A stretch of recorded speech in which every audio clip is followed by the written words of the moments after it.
Hey neighbor, if you'd have told me when I was a young man I would be growing things such as turmeric and ginger, I might have questioned you a little bit. But the weird thing is, we get older, we've been gardening for a long time, we find out things that we couldn't grow that we didn't know we could grow. And ginger and turmeric fit that for me. Here in the deep south in zone 9A, we got the perfect climate to grow ginger and turmeric. Today I'm going to be digging my turmeric and show you just how easy it is to grow. Now turmeric is actually, I think, probably classified as a medicinal herb. I don't know of anybody that actually grows turmeric because they love the taste of it. Ginger, on the other hand, is a spice, or it's grown for its flavor. But turmeric is grown for its medicinal benefits. It's good for a lot of different ailments and for a supplement. It's just good to you and good for you. But I think it's more classified as a medicinal herb. Although ginger and turmeric are first cousins, they're in the same family, we grow them almost identically to each other.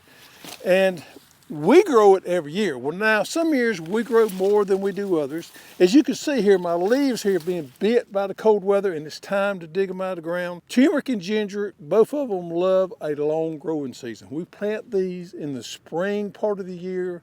They come up in late spring. They grow all summer long and we harvest them in the fall when they get that little bit of cold on them. So it's one of those crops that takes up room. Not like some of our vegetables that grow for 6 to 8 weeks.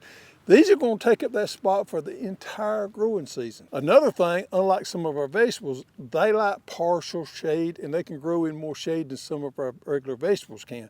So if you've got a spot in your garden that has some shade to it, that's a perfect spot to grow your ginger or your turmeric. Turmeric to me and ginger both, they kind of resemble somewhat of a house plant. They have these nice, and they're not green now, but these dark green leaves when they're growing.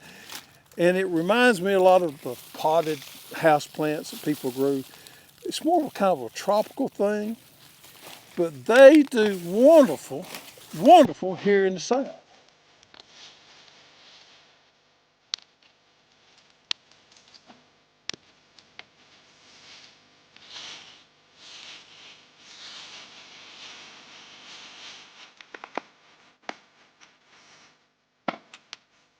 You will really be amazed at how much just a couple of 3 plants make. Look there, all those nice roots there. And we just kind of pinch them off there, put them in our little colander there so we can rinse them off.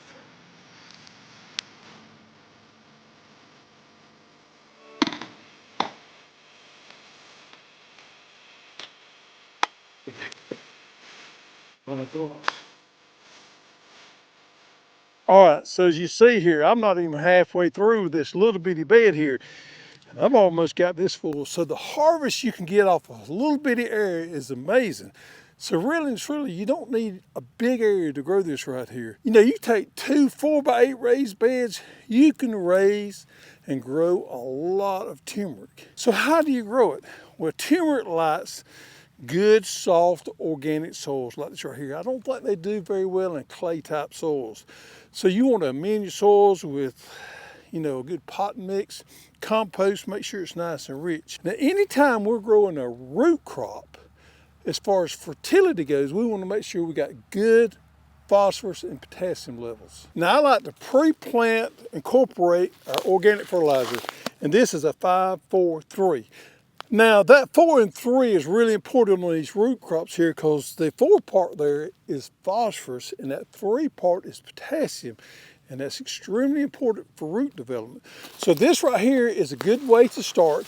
And then, if you don't have a good nutrient load of phosphorus and potassium in your soils, we can apply sulfate of potash, which is your last number there, and triple superphosphate. Now, don't take much of this because you can see these things are 45 and 50%. So these are a lot of punch in little bitty bags there. Nitrogen, which is the first number here, is not near as important as those last numbers are. So we've got to make sure that we give these root crops plenty of phosphorus and potassium to grow huge amounts of turmeric there.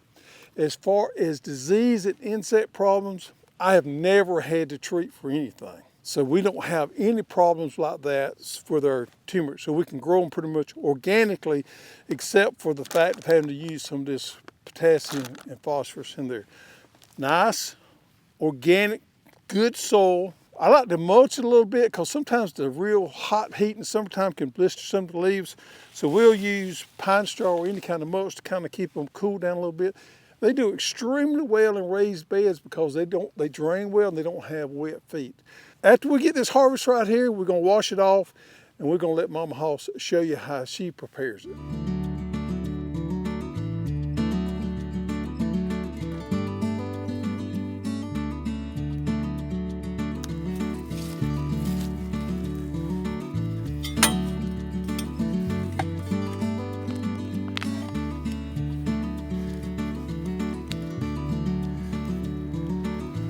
And you know, the really nice thing about turmeric is once you get started with it, you can save your own seed stock every year. So these roots right here, these rhizomes, simply put them in a nice, cool, dark spot, save them till springtime, and you can replant. Never have to buy your turmeric seed stock again. What happens a lot of times is we plant these things too early and they don't sprout, and we get to thinking they're not gonna come up.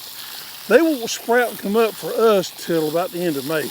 The soil temperature has to get pretty warm for these things to come up. Now we can plant them earlier than that. So they're just going to sit there till that soil temperature gets right for them to sprout and come up.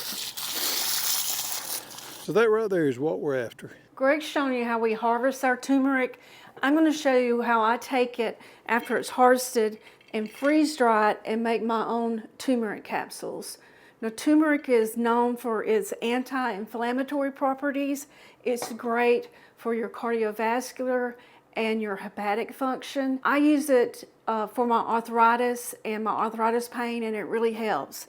So once we harvest the turmeric and we've washed the roots really well, because it can be really dirty, you can actually soak it for a little bit and then let it dry. I just take it, I slice it really thin.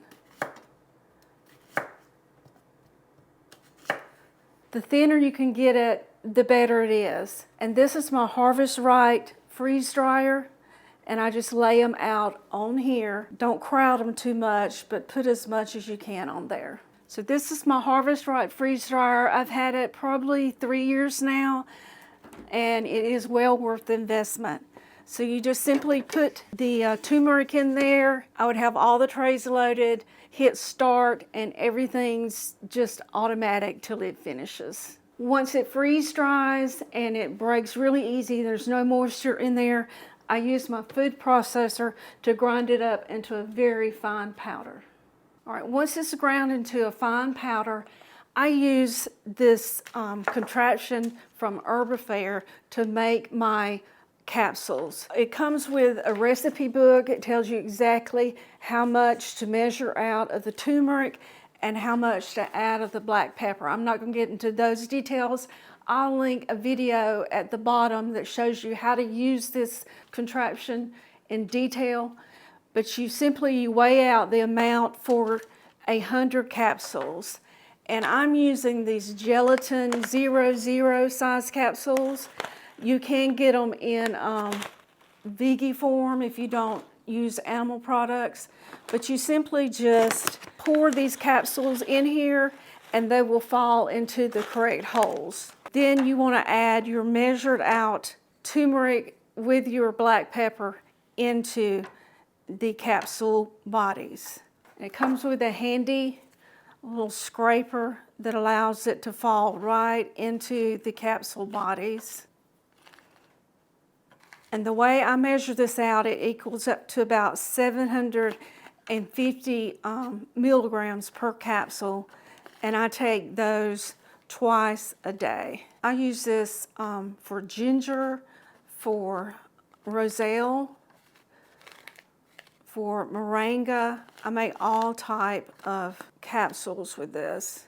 There's a tamper, so you can actually, if you want to have more, you can tamper it down and finish filling it. It just depends on how much you want in each capsule.